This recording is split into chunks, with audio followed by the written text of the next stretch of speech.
Hi అండి, welcome to my channel Chintu owner vlogs. ఈరోజైతే నేను మన వీడియోలో ఒక సింపుల్ రెసిపీతో అయితే మేము ముందుకు వచ్చేసానండి. కర్డ్ రైస్ చేసి చూపిస్తానండి.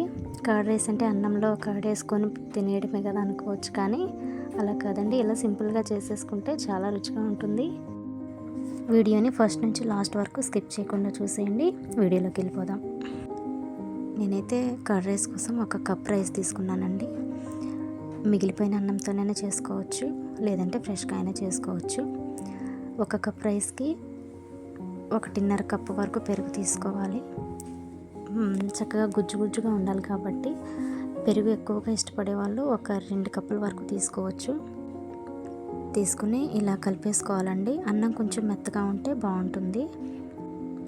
స్పూన్తోనే కాకుండా చేత్తోనైనా కలిపేసుకోవచ్చు. చక్కగా మెత్తగా అయిపోవాలండి అన్నము.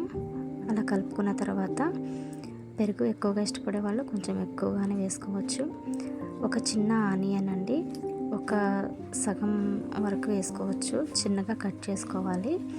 తర్వాత ఒక పచ్చిమిరపకాయ ఒకటి చాలు, సన్నగా తరుగుకొని వేసుకోవాలండి. వేసుకొని ఇలా కలిపేసుకున్న తర్వాత కొంచెం సాల్ట్ వేసుకొని కలిపేసి పక్కన పెట్టేసుకోవాలి.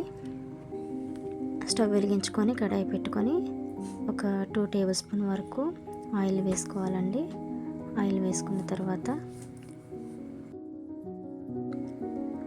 ఆయిల్ కాగిన తర్వాత పోపు దినుసులు వేసుకోవాలి. పచ్చిశనగపప్పు, మినపప్పు, జీలకర్ర, ఆవాలు ఇవన్నీ వేసుకొని వేయించుకోవాలండి. అలాగే ఒక ఎండుమిర్చి కూడా వేసుకొని వేయించుకోవాలి. కరివేపాకు ఉంటే చిన్నగా కట్ చేసుకొని వేసుకోవచ్చు. కొత్తిమీర కూడా రెడీగా పెట్టుకోవాలండి. ఇలా వేగిన తర్వాత మంచిగా వేగాలండి. ఎండుమిర్చి కూడా వేగిన తర్వాత మనం అన్నం కలిపి పెట్టుకున్నాం కదండి, అందులోకి వేసేసుకోవటమే. వేసేసుకొని చక్కగా అలా స్పూన్తో కలిపేసుకొని సాల్ట్ సరి చూసుకుంటే సరిపోతుంది. అంతేనండి. ఒక ఉల్లిపాయ ఒకటి, పచ్చిమిరపకాయతో గార్నిష్ చేసుకుంటే చాలా బాగుంటుందండి. అంతేనండి.